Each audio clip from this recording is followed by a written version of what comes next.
Ini kalau kami melihat ini kan ini permasalahan sosial, ya. Mereka ini nggak tahu mau buat apa. Kemudian juga pengemis karena tidak ada gepeng ini dari mana? Dari luar daerah semua, dari luar Banda Aceh semua. Jadi oleh karena itu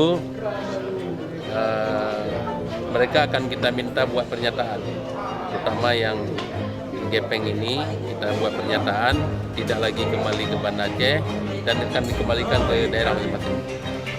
Hari ini setelah makan siang ini akan dikembalikan ke daerah masing-masing. Kemudian sedangkan anak jalanan ini kita berikan pembinaan dulu.